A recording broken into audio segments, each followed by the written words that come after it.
I got the idea to write Journey Bound because I am the biggest fan of the outdoors in Scotland. I love the mountains, I love every part of the Highlands, and it just really fuels my imagination. It's whenever I travel through the Highlands of Scotland or on the islands, I just constantly getting loads of ideas just from the environment to tell stories here.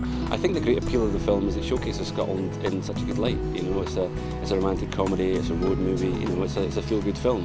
As well as that, we also have quite a few kind of big names attached to the project already, likes of Ford Kiernan from Still Gaming Chewing the Fat, Clare Grogan from Gregory's Girl, kind of harking back to the days of good old-fashioned Scottish rom-com.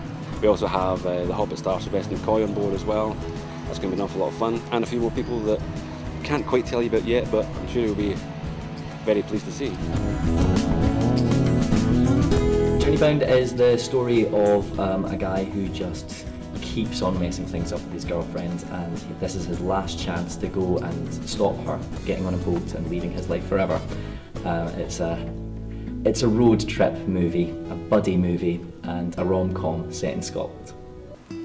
I think there's a real charm to the script, I really do, and when I read it at first I did laugh out loud, and you know, I did kind of was turning pages really quickly to see what was happening, but it's funny, and it's kind of all stuff that you can identify with, and there's just something kind of really, it makes you want to engage with all the characters. There's nobody to dislike almost, and in a way that's a nice thing.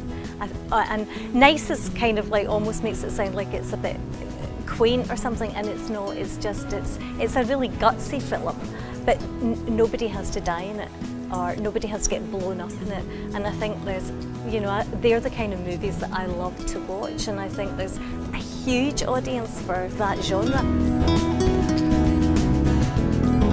The film was very light-hearted, and that was really the intention. I wanted to steer away from all the social realism and different things that have been done in the Scottish film industry, particularly in the last decade. There seems to be a lot of art house cinema, which are fine, absolutely fine, but we seem to have forgotten about the general cinema-going audience, and in Scotland that happens to be the largest and most enthusiastic cinema-going audience in Europe. So yeah, it's about time that we kind of tell some light-hearted stories that everyone wants to go and see. You know, harking back to the days of Gregory's Girl and Local Hero. We're not going back and remaking these type of films, but we're kind of bringing that type of optimism into modern cinema.